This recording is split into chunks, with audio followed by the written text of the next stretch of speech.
series of 12. So I want to welcome everybody today. This is our second webinar in a series of 12. And today we're going to be talking about what criteria we need to have to select which chemicals we keep in our stockroom. Before we jump into that, I've got just a few housekeeping things to take care of, so bear with me a little bit. First of all, I'm Becky Anderson. I own a small company called Hazardous Materials Consulting, located in Ankeny, Iowa, and have been working in hazardous materials and school science safety for 25, 30 years, a really, really long time, and have helped a number of schools move through this chemical cleanout process and implement safer strategies to minimize risk in their classrooms and in their stock rooms. The focus today is going to be science, but we also do a lot of work with our teachers, industrial tech, facilities managers, and administrators. So it's a broad scoped program, and we're happy to help you with this. I've got about 30 years of experience as a hazardous materials chemist. I've worked in private industry, I've worked in government agencies, and for the last about 12 years now, I've run my own small consulting company. I also did a stint for a little while as a volunteer firefighter, so I've got quite a bit of experience also in working with first responders. I want to start out today just by saying a quick thank you to EPA Region 1. Region 1 funded this project for us, and we're very, very appreciative. And then also just a quick thank you to Vicki Davis over at the, okay, now I'm going to really try hard to get this name right, Upper Valley Lake Sunapee Regional Planning Commission. So Vicki has been an outstanding resource and is very passionate about this project. And we really appreciate her help in getting this all set up. The goals for this webinar series are to help you identify risk in your stockrooms, give you some strategies to minimize risk in your stockrooms, offer some solutions and resources for those chemicals that you do decide to dispose of, and then make sure that we're working to find you some good, cost-effective, reasonable strategies to manage your ongoing use of chemicals in the classroom. So we want to make sure that we're offering a lot of useful solutions. Now, if you have any technical concerns today, this is just kind of a little cheat sheet from EPA. We are going to have cameras and audio disabled. And what we would ask that you do, we also have the chat disabled, but we would like you to enter in any questions you have in the open question and answer box. And we will get to those at the end of the presentation. The last 30 minutes of the presentation is dedicated to question and answers that you come up with. And so we want to make absolutely certain that we're offering you some good guidance. And if there is somebody that stumps me, that's no problem. What we'll do is we'll make sure that we get your contact information. We've got it from registration, and we'll get your question answered that way.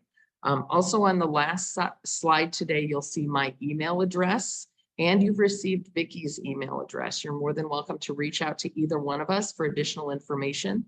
I will let you know that the webinars are going to be on the Hazardous Materials Consulting website, as well as a number of resources on the Hazardous Materials Consulting website. They're not there yet. I'm working on it. So give me a little, another week or two, and we'll have those up and available to you. If you need something immediately, though, please don't hesitate to reach out to us, and we'll do what we can to help you out. So, all right, we're going to jump into topics for today then. So a quick review of last webinar. So last webinar was focused on, do you have legacy chemicals? What are legacy chemicals? And then we spent a lot of time focusing on the dangerous ones, the ones that we really have to watch out for and that we have seen in schools throughout the country. If you have questions about any of those, again, please reach out. Happy to work with you to make sure that you understand. All right, and then today's topics we're going to talk about, we're going to start with safety measures that are present in your lab and chemicals that we're going to start putting on your inventory list that you use.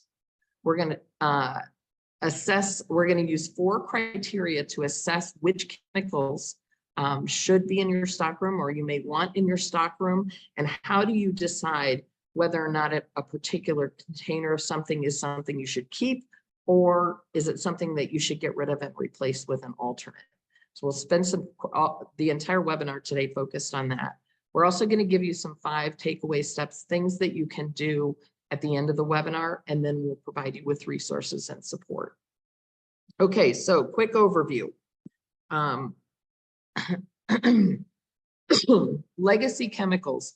Legacy chemicals are those chemicals, and we've found these throughout the United States. We found them in K-12s, we found them in K-6s, we found them in high schools, universities, community colleges, other colleges, technical colleges. And what legacy chemicals are those chemicals that have been around since about the 1940s and 50s. These are old chemicals. They were purchased, and essentially what happened historically is that Sputnik went up. The US was very concerned that we were losing the space race, and so a lot of money was put into school districts, and they were all encouraged to order whatever chemicals they might need, they thought they might need, or they just wished to have in their chemical stockpiles. And what we found is that a lot of those chemicals are still sitting around. Nobody had good use for them. In fact, as I've been cleaning out school chemicals in Iowa and in many other states throughout the country, I've actually found some of these that had the plastic rings on the top of them, like the containers had never even been opened. The easiest way to tell if you have legacy chemicals is to look at the label on the containers that are in your stockroom.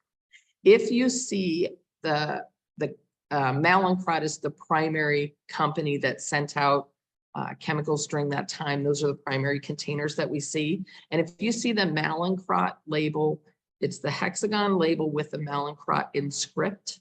That container, that style of label has not been used by the Mallinckrodt company since the 1950s. And the Mallinckrodt company doesn't even exist anymore. They've been bought out and moved on to different company names. If you see the Mallinckrodt label and it's in block letters in the hexagon, that label style has not been used since the 1960s. So we're talking some pretty hefty age on these chemicals. If you see chemicals that have paper hats for lids, the paper hats have not been used since about the 1930s. So you might have some chemicals that have some antique value, but they certainly don't really have much benefit to being in your school stockroom. The other one is the other style that we see are old corks in the tops of bottles. So if you have any chemicals that meet any of these criteria, those are what we consider legacy chemicals. The challenge with these chemicals is those containers have become unstable. Certain of those chemicals have become very, very unstable and dangerous to the point we're not even supposed to ship them on DOT roadways to dispose of them. If you suspect you have any of these, leave them where they're at. Please review the webinar from last week. And again, I'm happy to send you the transcript from that at this point in time. We've seen these a lot in the vast majority of schools throughout the state of Iowa. When we went to assist them with disposals, we cleaned out just in Iowa alone about 525,000 pounds of these materials. So pretty substantial. These are some of the really dangerous chemicals that we've seen. We've got some that are peroxide formers. We've got some that are spontaneous polymerizers. We've got some that are friction and shock sensitive. So before you just go diving in and moving chemicals around, if you notice that you have legacy chemicals, please ask some additional questions before you just start moving stuff. We want to make sure that as we're going through these processes, recognizing these chemicals, that we're keeping everybody as safe as possible. All right. Before we go in and start evaluating the chemicals that we want to keep in our chemical stock rooms, first thing that I'm going to do is ask you to take a look around your classroom. We want to know what safety measures you have in place, and we want you to start. The easiest way to do this or to oversee this is to draw a little map of your classroom. And I know that kind of sounds goofy, but it really does help. And it's actually one of the pieces that's required for a chemical hygiene plan if you fall under those OSHA requirements. So develop a small map of your classroom or a simple map of your classroom. And you can do this in PowerPoint or Word or anything that makes boxes. Okay, this doesn't have to be super fancy. We want you to go through and identify all of the different safety components that are in your room. Because then what we're going to do is we're going to have you look at the chemicals that you're using and compare them to the safety measures that you have in place. Examples of things that you would want to include on this map would be things like where the fire extinguisher is located, where the exits are, where your safety shower or eye wash stations are, where first aid kit is. Those are the types of things that we want to include located on this map. I'm also going to encourage you that you do the same thing for your chemical stock room, that you go ahead and map out your chemical stock room. And what we want to notate on there are things like, do you have a spill kit in your chemical stock room? Do you have ventilation that can be turned on so that you're not exposed to any vapors that have built up in that room? Do you have decent lighting so that you can see those chemicals? Those are the types of things that we want to focus on. If you have a fume hood in your classroom, we want to make sure that you notate where that is.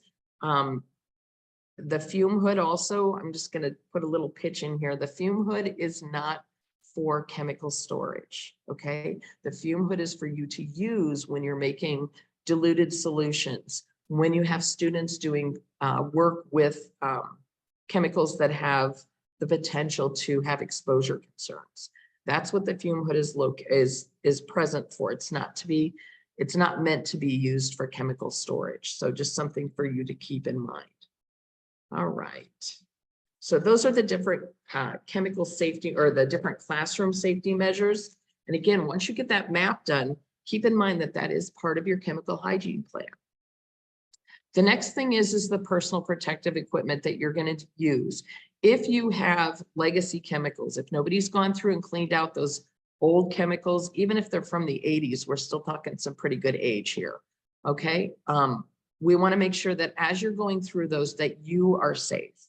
So we want goggles or safety glasses. If you're working with VOCs, we want to make sure that you're wearing goggles.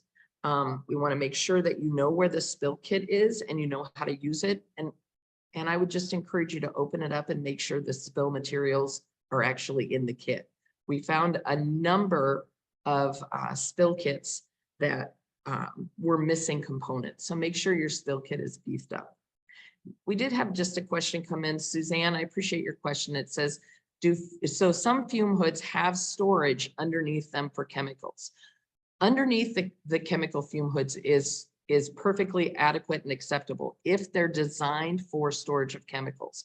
One of the things we have to be careful of, if we do store acids and bases under there, first of all, we want to keep acids segregated from bases. We don't want to just shove all the corrosives in one cabinet.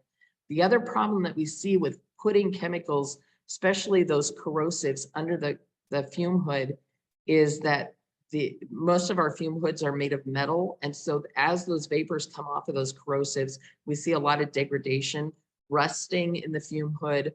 The clips that hold the shelves into place are also typically metal, and they'll rust, creating another potential danger.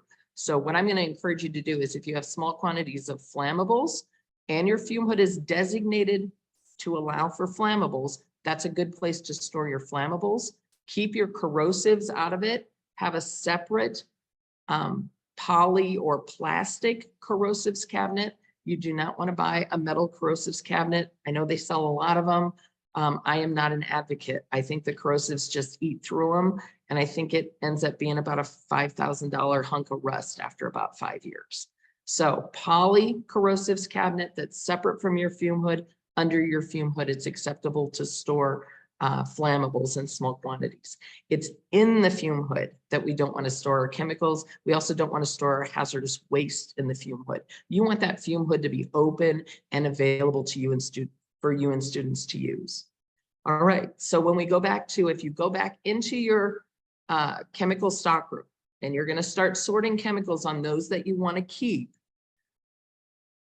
The other things that I want you to consider is there any way to increase your ventilation in that room? If most of the chemical stock rooms that I've been in are the equivalent of dark closets with poor lighting. So are there ways that you can improve the lighting? Are there ways that you can improve the ventilation so that you're not in there working, inhaling all that stuff? And it can be as simple as putting a fan at the front of the door and just keeping it on a low volume so that you have constant air movement in there. If you have a window in that room, even better. All right. We also want to make sure that you're wearing as much personal protective equipment as you need for this job.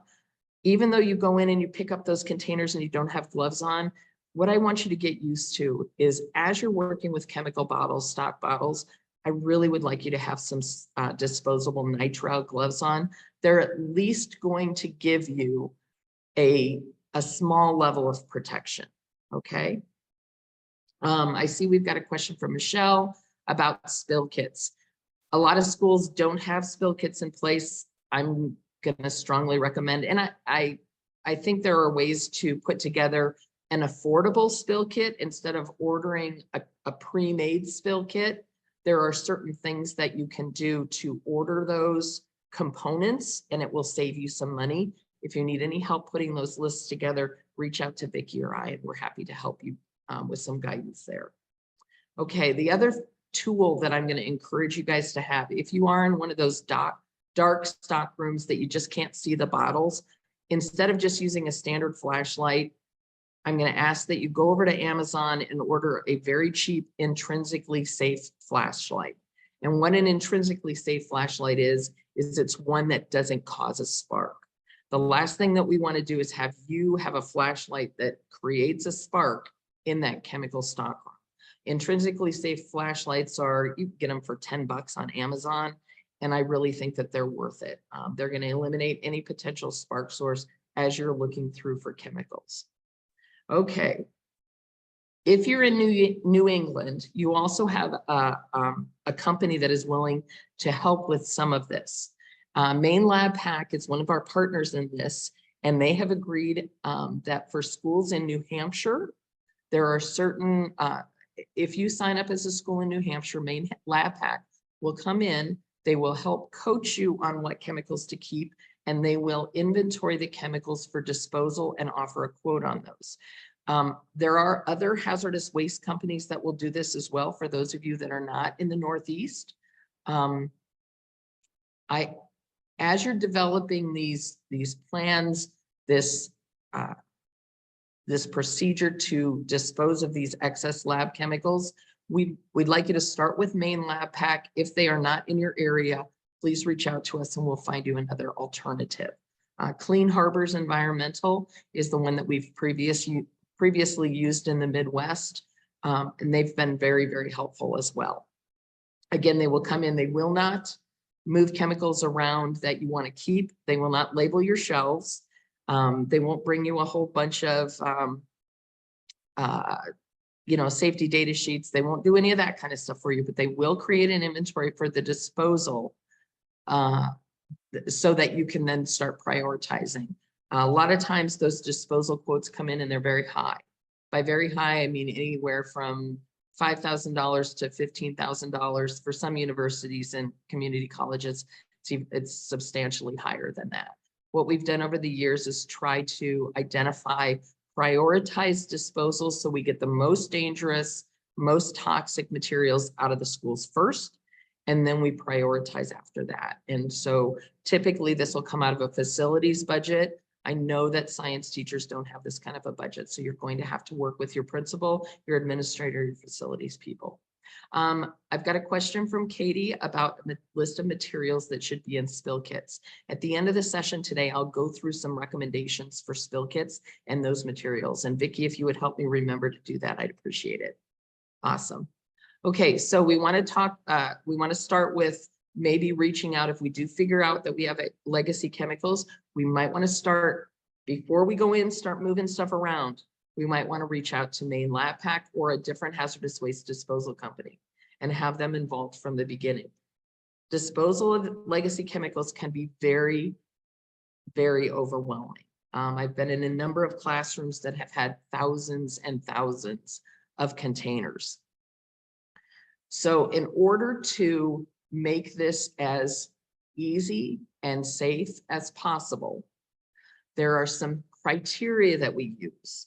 The other thing that I found over the years is I have a lot of science teachers that really second guess, well, what if I need one of these chemicals? What if I need something that, that I decide to put on the disposal list and I can't get it again?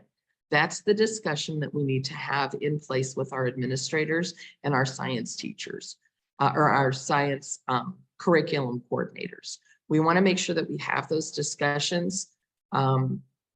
It's that we can replace those chemicals if we need to. So going from parsing down 8,000 bottles down to a usable stockroom can be really challenging. We are going to occasionally, you will miss something. Something will be disposed of. You'll go to get it the next year and you'll be like, oh no, I got rid of it. What am I going to do now? So we're going to work with administration also to help them understand that there might be something we need to replace. Okay.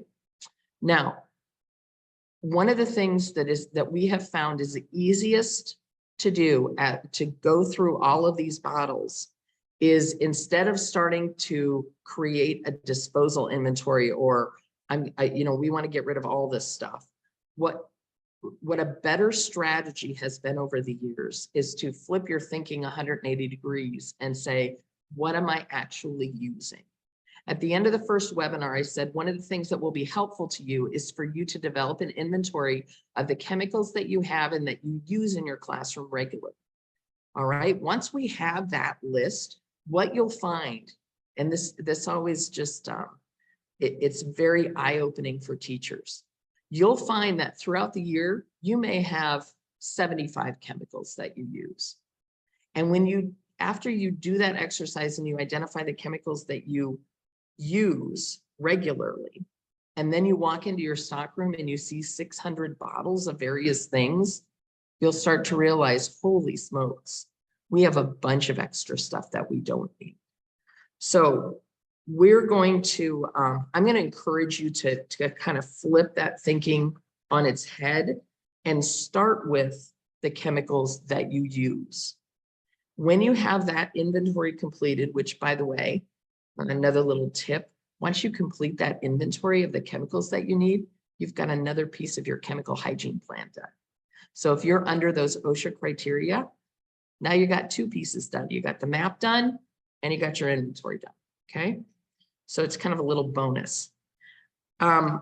When you have that inventory completed, then what I want you to do is I want you to go into your chemical stock room, make sure you have your PPE on, make sure that you've assessed and evaluated the safety measures that are in your classroom. And I want you to start reviewing the chemicals that are on the shelf and taking off the chemicals that you're currently using. When you're looking at those chemicals, when they're in containers, let's say, for example, that you use copper sulfate, okay? When I go into my stock room, I'm going to find my copper sulfate. And the first thing I do before I pick up that bottle is I'm going to look at it, and there are 4 criteria that I want you to think about. The first criteria that I want you to think about is the age of the chemical. Again, we're looking at those labels. If you see the Mallinckrodt script or the Mallinckrodt block lettering, the chemical's been around for longer than most of you have probably been alive. Probably not the most reliable chemical to get good analytical results. Some of them degrade more than others. Some of them degrade the containers themselves. For example, the hydrofluoric acid here that I've shown on the presentation, that is from the 1950s, and it comes in a plastic bottle. That plastic has become so brittle that now if we try to pick up that container, there's a good possibility we're going to push our fingers through it. And hydrofluoric acid is a terrible, terrible chemical, highly dangerous. When you spill it on yourself, it's a calcium scavenger. It's an irrecoverable, it causes irrecoverable tissue damage. It causes a very unique calcium gluconate solution to neutralize it, and it's super painful. And we really don't have anything that we use it for in science classrooms any longer. So again, first thing that we're going to look at before we pick up that container is how old is it? If it's beyond about 5 or 10 years old, we really shouldn't have it in our inventory. If you still use it and it's beyond that 5 or 10 years old, that's one that we really probably want to put on the list of things to replace. Again, you're going to have to coordinate with your facilities and your administration to make sure that they understand this. Paper lids and corks, I've already kind of talked about that. Okay, the next criteria that I want. So we've talked, first criteria is the age of the chemical. Second criteria is how much of this chemical do you already have? If you have, this is all from a community college. These are all lab grade acetonitrile 4-liter containers. And every single one of them is expired. They can't use it to get good, legitimate, publishable data. We want to make sure that we're evaluating the quantity that we have on site. Now, I've given you an example of how do we calculate this stuff, because we're just going to go to the math, and that makes it easy for us. So what we do here is we're looking at, okay, in the example, we've got 10 students and we're using barium hydroxide. We're using a 50 for each student's going to need 50 mils of a 0.5 molar barium hydroxide solution. For 10 students, that means that every year we need to have 500 mils of it. So for a 2-year stock, if we only want to make up our stock solutions once every 2 years, which is the way I used to do it, much easier. Okay, make up 1,000 mils, and that way you've got it, label it correctly so that you remember that it's 0.5 molar sodium or barium hydroxide solution. And then what you do is you go through the molarity calculation. So the grams of barium hydroxide you need is the molar mass times the molarity times the volume needed. And that results in 85.5 grams over a 2-year period. So if you have 21 500-gram containers of barium hydroxide, you have enough barium hydroxide for what, 120 generations of students? Probably not something you need. So what we want to do is we want to parse that down to one 500-gram container that'll give us about a 5-year supply. Pick the newest one, the one that looks the best and doesn't have any contamination or container integrity issues. If you don't have any barium hydroxide and you've got to reorder it, strongly consider ordering 100 grams instead of the 500 grams. Takes up less space. You can use it up so you can refresh your chemicals more frequently. Better option than having it sit around on the shelf and expire. Next thing that we want to look at, so we've looked at age of chemical, we've looked at quantity of chemical in stock. Third criteria is the integrity of the container. If you've got containers that have eaten themselves, that have exterior contamination, that have cracks in them, that the lids don't fit, that somebody else put a dumb, stupid lid on that doesn't work, any of those criteria, you really need to evaluate. Is this something you absolutely have to have, or is it something you need to dispose of and replace with a new fresh chemical if it's something you use? If you have container integrity problems, and if you have legacy chemicals, you have container integrity problems. Please be very, very careful when you look at those. If there is something that is obviously eating its way into your shelf or into the back cement wall, leave those in place. Those are ones that the hazardous waste disposal company will package up and will dispose of for you.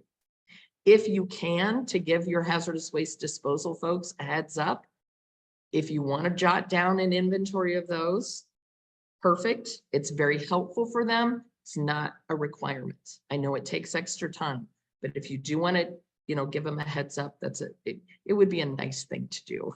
But I also realize that a lot of times we have 3,000, 4,000, 5,000 containers of chemicals, and it's very overwhelming. So there's no reason for you to inventory all of them. Might want to give them a heads up on the ones that are where the integrity is compromised. Okay, next thing that we're going to look at, whoops, I'm sorry, I got more on the integrity of the chemicals.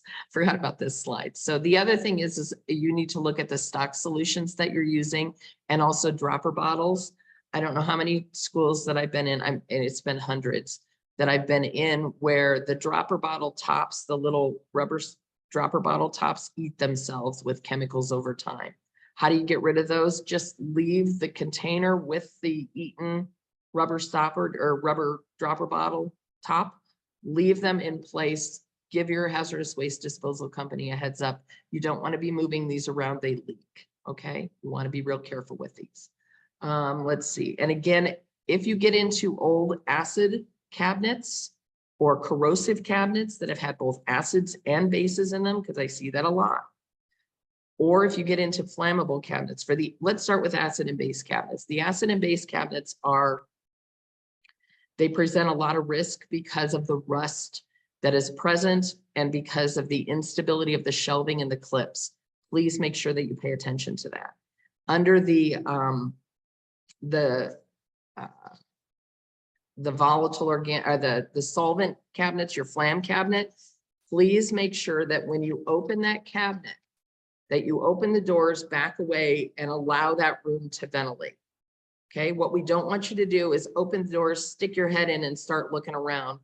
All of a sudden, you're inhaling those volatile organic compounds or VOCs, not good for you. Okay, so please, before you start looking at those are also the places a lot of peroxide formers will hide in your flammable cabinets, a lot of peroxide formers in those. So please, if you have old ones, either leave them in place and let the hazardous materials disposal company handle it. Or if there is something that you're using, take the container out, make sure it's got good integrity before you move it, and then store it in another place and that always gets tough because not everybody has a backup flam cap. But store it in a different place until you can get the rest of those cleaned out. And again, a lot of the guidance that I'm giving to you today it's experiential. It's the strategies that we've developed over 20 years for doing this. There are likely going to be better answers in the future. So please just keep that in mind. These are the best answers that I have for you at the time, but every situation in the school is different and they can get really, really challenging. If you find yourself in that situation, please do reach out to Vicki or I. We're happy to, talk you through different options. Okay, the last thing on integrity of the container, please make sure that especially if acids and bases have both been stored together in corrosive cabinets, a lot of times they'll feed off of each other. You'll see crystallization on them. You'll see integrity issues. If you can see a gray hue to the container, the glass containers, the silicates in that glass have been impacted by the storage. And there's a possibility that if you pick that container up, the bottom will fall out of it. So please leave them in place. Let the hazardous disposal people take care of them. All right. The fourth criteria, the final criteria. So first criteria, age of chemical. Second criteria, quantity of chemical. Third criteria, integrity of the container. The fourth one, and this is where things get challenging. Okay, this is discretionary. All right, depending on the safety features that you have in your classroom, we're going to have you evaluate whether or not the chemical that you're using is safe enough to use in the classroom the way that you're intending to use it, with the age group that you're using, with the safety precautions that you have in place. Use versus utility is really tough. I'm going to go over some examples over the next few slides of why we need to take this into consideration. And I'm also going to talk about a really outstanding tool that we're happy to send you. What we need to ask ourselves is, as we're working with these chemicals, the students are only exposed to them a little bit of time, over a little bit of time during a lab period. You as teachers are exposed to them all the time throughout your career. So you need to minimize your exposure as much as you possibly can and think about that as frequently as you possibly can. Want to think about, can we make the classroom safer by choosing different chemicals? Are there different alternatives we can implement? Examples of these, things you really need to think about, and these are not all inclusive. These are the top ones that come to my head. Formaldehyde. If you're still using formaldehyde specimens, or, you know, like the bucket o' cow eyes type thing, and it's floating in formaldehyde, I really, really want you to consider how risky that is, not just for students, but also for you. Solvents, if you don't have a fume hood that is working, we want to really carefully evaluate what solvents we're using. Many of them are carcinogenic. Many of them have some really, really negative effects. And small bodies, student bodies, are affected significantly more than adult bodies. Even though that's the case, you're often around them more than the students are. So they have the potential to affect you pretty substantially. Want to make sure that we're picking solvents that if either we work with under a fume hood, or if we don't have a fume hood, we don't work with those solvents. We also want to look at things like glutaraldehyde and orthothalidine, which are chemical disinfectants and sterilants. We now know that these are hormone inhibitors. They impact overall health of anyone that's working around them. So we want to pay attention to those. Ethidium bromide, particularly for students, if we're in the age group of students that could potentially be pregnant, or you're a teacher that is potentially either going to be pregnant or you're in childbearing years, want to be very careful with working with ethidium bromide. It is such a very, very strong mutagen. And then we've got toxic heavy metals. All right. First one we're going to talk about, and I'm going to kind of skim through this because we're kind of getting short on time here. But I want to talk a little bit about formaldehyde. It's a very bad player. We now, over the last 20 years, actually over the last 40 years, have learned more and more that there are substantial risks with working with formaldehyde. It off-gasses, and the interesting thing is the OSHA action level for formaldehyde is 0.5 parts per million. Your odor detector, your nose, doesn't even pick up on the smell of formaldehyde until you hit 0.8 parts per million. So if you're smelling it, you're already over the OSHA threshold and you need to protect yourself better. As you're choosing, and I'm a firm believer, I taught anatomy and physiology when I was in college. I love it. It's a big, it's right up there with analytical chemistry for me. So I totally get it. But we've got to make sure that we're making smart choices. The other thing is you got to be really careful about the marketing that comes from some of your companies. Some of your companies are labeled formaldehyde-free specimens. I want you to dig into that. I want you to look at the safety data sheet, because chances are, if they're formaldehyde-free, what that means from the company is that they were stored in non-formaldehyde solution. But almost all the specimens, when I really dug into this, almost all the specimens that I could find were preserved in formaldehyde. So you are still being exposed to formaldehyde. Make sure if you are going to use anything like that, that you're using nitrile gloves. Increase the ventilation in your room. Really think, are there better options for you in anatomy and physiology to not use formaldehyde? If you have any specific questions about this, let me know. Carolina, for example, Carolina has what's called the perfect solution. Okay, Carolina perfect solution is a proprietary formula, and the formula that the specimens are stored in does not contain formaldehyde. However, all the specimens were preserved in formaldehyde, so they do have formaldehyde. So do the Flynn preferred specimens. So even though they say formaldehyde free, that's pretty deceptive. Please make sure that you're looking into that. And the other one that I want, if any of you are still using or working with sheep's brains, especially in the AP bio at the senior high level, I want you to really think about this. One of the things that we see sheep's brain that is contained in the solution that sheep's brains comes in is phenol. And the reason that we have phenol in it, which is a very toxic chemical, is that it destroys the prions that are potentially in the sheet rings. These are not things you want to have to deal with in your classroom or expose your students to. So please, please strongly consider whether or not you want to do that.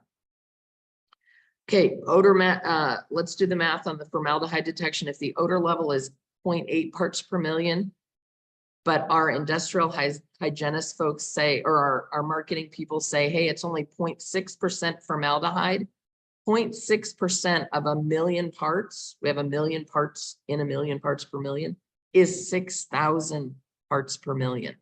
So if we have specimens that are coming into you and the safety data sheet says 0.6% formaldehyde, that all sounds really sunshiny and great. It's not. That still means you're exposing yourself and your students to 6,000 parts per million of formaldehyde. So need to really think about this and pay attention to it. Other chemicals that we have to consider for risk versus utility are those that contain metals. And our heavy metals, some of these are heavily regulated by EPA and other environmental regulators. And we're going to talk about that in our next seminar. We've got a seminar in 2 weeks that talks about chemical regulation, environmental regulations, and how it will be easiest for you to comply with them. What you need to consider is that if you're working with any compounds with toxic metals as part of that compound, you need to evaluate whether or not is there an alternate that you can use. Are there smaller scale chemical experiments that you can do to minimize the amount that you're making? Because these are chemicals that cannot be disposed of down the drain. They can't be evaporated up the hood. You can't evaporate off the liquid and then throw the solids in the trash. Doesn't work that way. Almost all of these are regulated, and you have to dispose of them as hazardous waste. What that means for your classroom is if you're going to use something like potassium dichromate, okay, cool chemical, great color, okay, really neat to be able to show the difference between potassium chromate, potassium dichromate. But what we want to do is after we're done using those, we have to collect those, and then we have to make sure that we're disposing of them properly. And that usually means there's an expense with it and some coordination. So please consider that. Next one, we do occasionally see potassium cyanide, sodium cyanide, calcium cyanide I've found occasionally. Anything with the word cyanide in it, unless it's a ferro or a ferrous cyanide, those are okay.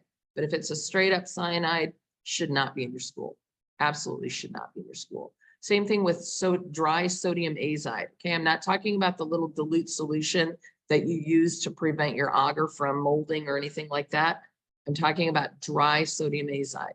It can become very shock sensitive depending on if it's exposed to metals, and it's acutely toxic. Not something you should have in your school. So all of these are what I'm going to consider the risk exceeds the utilities. Another one that we just don't even think about is methanol. Please make sure that you understand the risks associated with methanol. It's a developmental toxicity, it's a reproductive toxicity, or it's an unknown reproductive toxin, but that's just because we don't have data on it. And it's presents a lot of respiratory issues and other health issues. So please make sure that you're paying attention to that. If you have any questions about that, let me know. All right, now there's the tool that I talked about previously, that as you're going through the inventory of what you want to keep, what you want to compare to is this really, really amazing Safe Schools resource for chemical prioritization. And what this is it's a document that was developed out in the state of Washington by the previous Rehab the Lab, kind of my mentor in all of this, Dave Waddell. He worked with an AP chemistry teacher who had 30 years of experience and was the science coordinator for the Washington Science Teachers Association. What they did is they developed a list of about 1,000 chemicals, and they went through each one of them and prioritized what ranking. They gave each chemical a ranking on the level of danger that it presented. Here are some examples. It also gave grade level recommendations. So hazard ranking of 0 if you're using vinegar, if you're using dextrose, sucrose, cornstarch, any of those are a 0 rating. They have very little risk, no risk. You can have those in your classroom, doesn't matter on the age, okay? Hazard ranking 1 means we have more risk. Things like mineral oil, isopropanol, zinc, mossy zinc, those types of things. Those are hazard ranking 1. They can be used in elementary schools, but you need to make sure that you're paying attention to those. Make sure that no students are taking them, that students use proper hygiene with them, we're washing hands before and after, all of those types of things. And we've got this resource available to you. It's not on the Hazardous Materials Consulting website yet. It will be. It is right now on the Upper Valley Lake Sunapee Regional Planning Commission on Vicky's website. We can send you a link to it, or we can send you the file. Hazard ranking 2 is for middle school use or above, and it's things like ethanol, copper sulfate, acetone, those types of things. Hazard ranking 3, these are chemicals that present pretty significant risk. We need to make sure that we've got safety measures in place, proper protective equipment in place, things like nitric acid, ammonium nitrate, your concentrated acids and bases. Of course, we know that we're making good scientists. We've got to work with some risky chemicals in high school, in particularly our AP classes. The only way that we can make good scientists is by teaching these students how to work with these chemicals safely. So hazard ranking 3, high school students and above, and make sure that you're addressing the risk. And then the last one is hazard ranking 4. These are typically reserved for universities, community colleges, or AP classes. They have a high level of utility, or they have a low level of utility compared to their high level of risk, very high level of risk. These need to be included in a chemical hygiene plan. We've got to document all of the precautions that we need to have in place. And these are what we really need to think about. Is there an alternate to these? And then finally, you'll also see on this list, you'll see ban candidates. These are chemicals that present so much risk and have very, very little utility in schools that you may strongly consider not having it on premises at all. And I would really encourage you to do that. These are ones over the years that have created big headaches for us. These are a lot of times peroxide formers, which means that if they sit in your stockroom too long and we go to dispose of them because they're past an expiration date, we have to call in our emergency responders for assistance. This is a phone call to the bomb squad sometimes. Some of these are regulated by the Drug Enforcement Administration. I'm thinking predominantly things like red phosphorus. So if you've got some of those things that are listed as ban candidates, I'd really strongly encourage you to think, do we really need to have this on site? If you do need to have it on site, if it's an absolute, by gosh, there's a lab that we're going to do and I have to meet this criteria, then those are ones that need to have, I would recommend that you double lock them and that you really pay close attention to them. You have a lot of options with various, there's a bunch of resources out now that address green chemistry, small scale chemistry, micro scale chemistry. You really need to think, do you really need to have this on site? All right, so we get to the end of this, and this is where we're at now. So we've looked through, we've identified whether or not we have legacy chemicals. We've built ourselves an inventory of what we do use. And then we've gone into our stock room after we've checked the safety measures in our classroom and after we've checked and made sure that we had appropriate personal protective equipment. And we've started pulling those containers of chemicals that we do use off of the shelves, putting them into another area that we've maybe cleaned off already. And we evaluate those as we pull them off the shelves. Does the container have good integrity? Is this an old, outdated chemical that you need to replace? Do we have so much of this that we've got multiple generations that could use it? We could downsize some.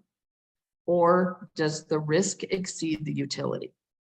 And what you're going to find is as you're going through this, you're going to end up leaving a lot of chemicals sitting, especially with legacy chemicals. You're going to leave a lot of those sitting on the shelf. When they sit on the shelf, those are the ones that we no longer want. They're eligible for disposal. And those are the ones that we're going to work with our administration, our facilities manager, and a hazardous waste disposal company to come in, inventory, evaluate, and prioritize for disposal. As you're moving chemicals to a new shelf, the ones that you use that do meet the 4 criteria, and they're good chemicals that you're going to use, please make sure that you're segregating them by chemical class. We're going to have a discussion about this at one of our later webinars. But if you need some guidance immediately, if you're in the process of this right now, I would encourage you to look at the Flynn Scientific website. They give you some excellent recommendations for chemical segregation. I would also encourage you to look at the American Chemical ACS, American Chemical Society. Sorry, lost that for a minute. But ACS will also give you a number of good resources. All right. Next webinar, we're going to talk about hazardous waste regulations. Each state is a little bit different on how they manage and oversee and design hazardous waste regulations. They all come back to one federal law, and we'll talk about that. But each state has created some specific criteria that you will need to follow in order to dispose of the chemicals that you don't want properly. We'll talk about chemicals that can go in the trash. There are a few. We'll talk about chemicals that can go down the drain as long as your wastewater treatment plant is okay with it. If you're a rural district and you're on a septic system, there's not going to be very many chemicals that we want going down the drain.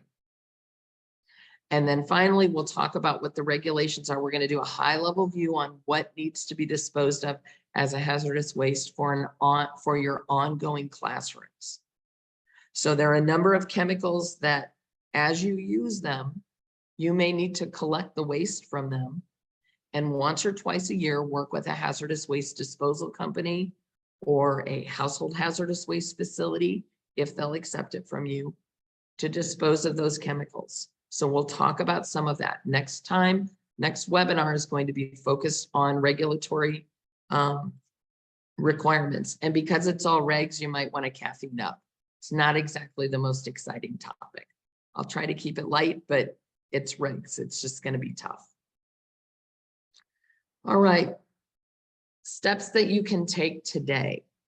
Okay. And I'm a big advocate for every time we get finished with a webinar, I want to go through some things that you can do right now to make sure that your classroom is as safe as it possibly can be.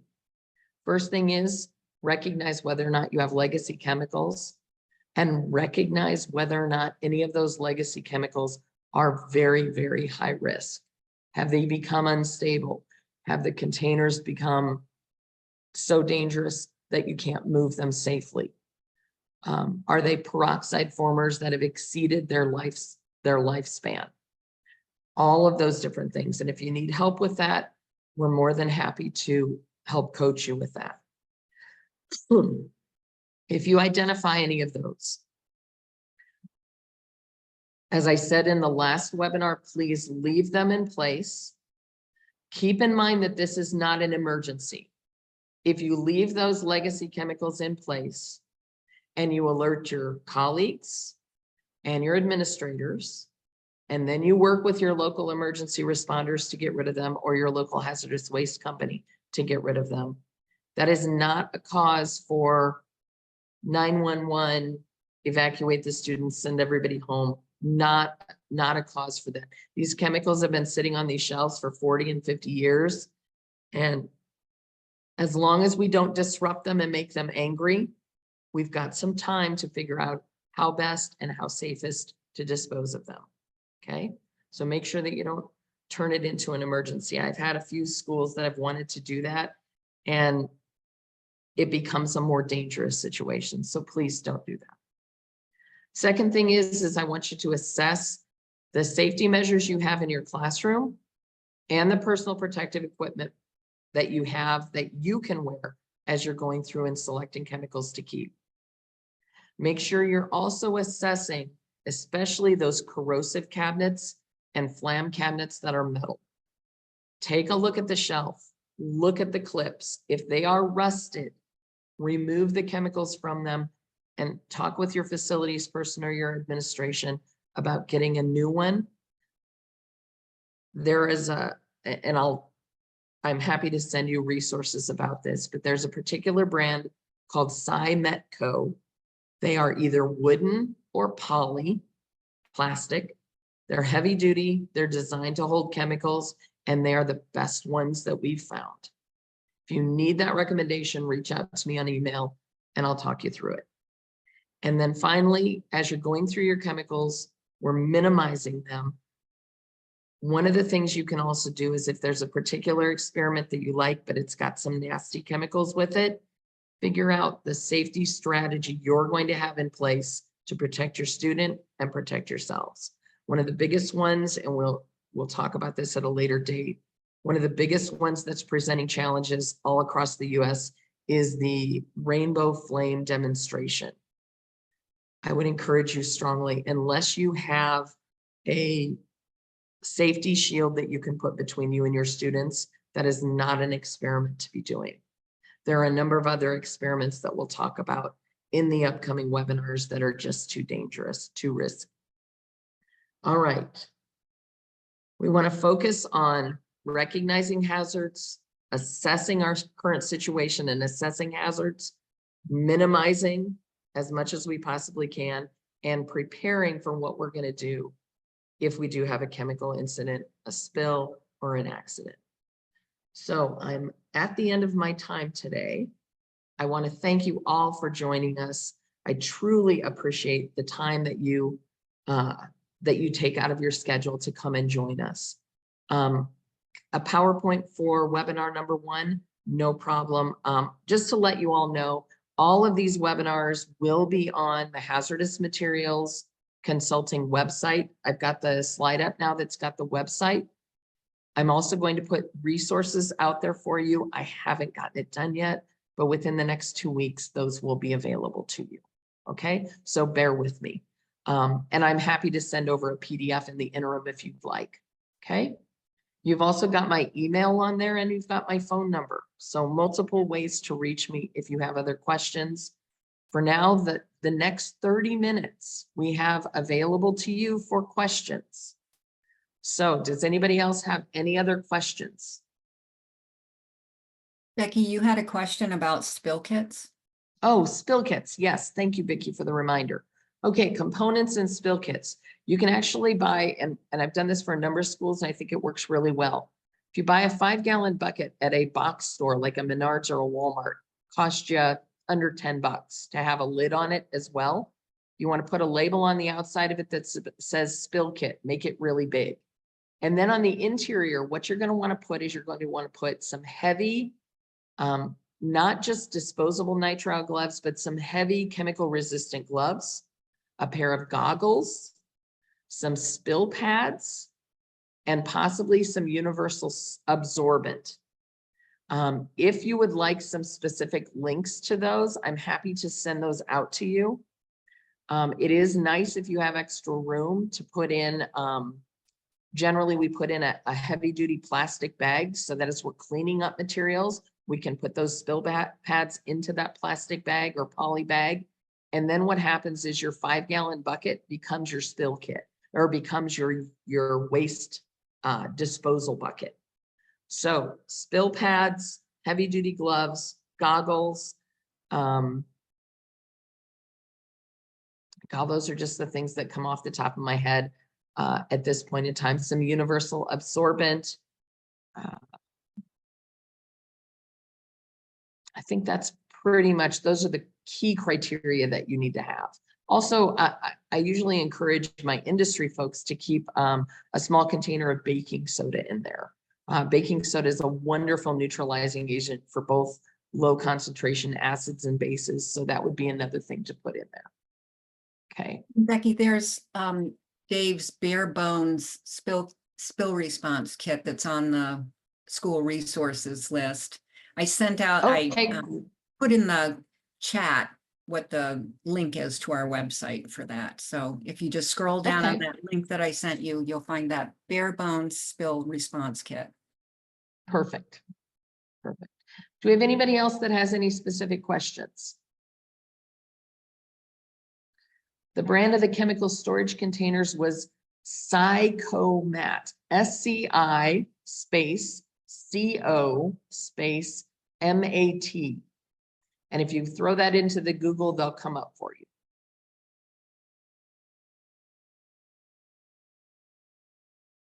Becky, I'm not sure what Michelle means by can you repeat the requirements? Yeah. Michelle, could you elaborate just a little bit, please? Okay. I'm good. If you need anything specific, send me an email, Michelle. Happy to help you out.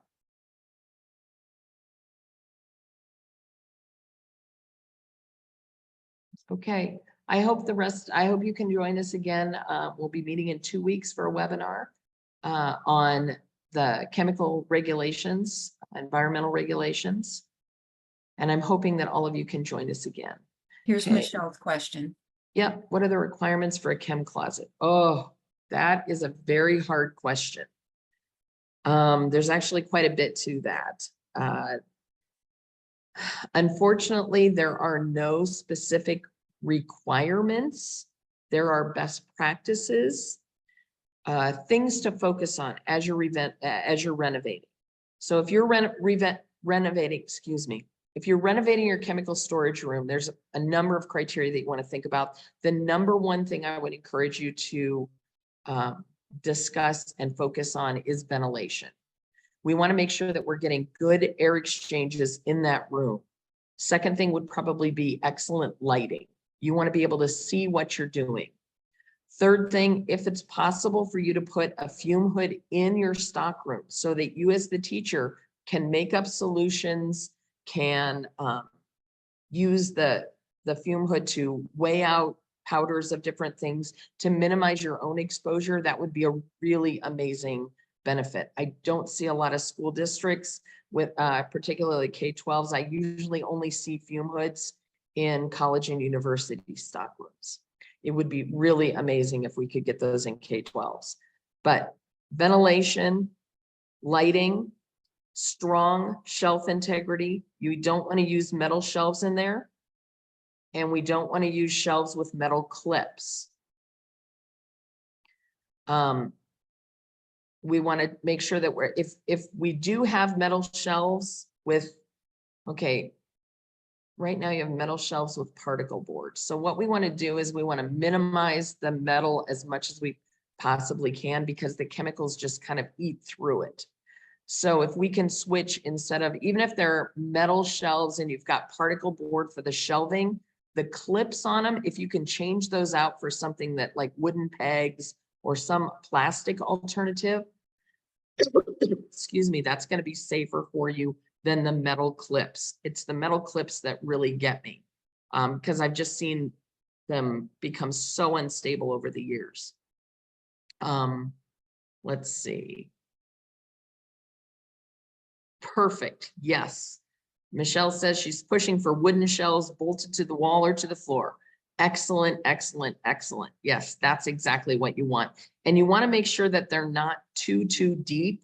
So I would say 12, maybe 15 inches deep at the most. What we also don't want you to have to do is reach way to the back to pull stuff out that you can't really see. Okay. And lips on the end. Perfect. Once you get the lips in, you also want to make sure that you can segregate chemicals. You'll want to have space for, I'm going to say probably, I don't know this off the top of my head, but about 14 classes of chemicals. That's what we want to do. We want to segregate each of those containers that we're going to keep into its chemical class. And according to the Flynn scientific method, I think there's about 14 different categories. Some of those categories you may not use at all, so it might not take up that much shelf space, but that is an option. I've got another question about a resource list for green chemistry experiments for various levels of students.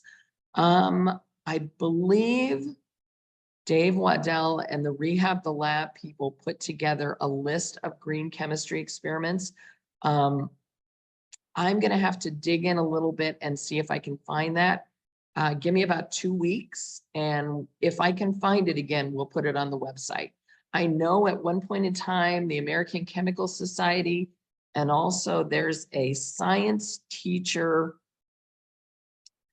Oh, it's the Association of Science Teachers, or there's a national group that was focused on that. That was made up of science teachers. They were focused on that for a while too. I'll have to see though. I don't have any resources off the top of my head, but I know they're out there. It just takes a little digging. All right. Anybody else have any other questions?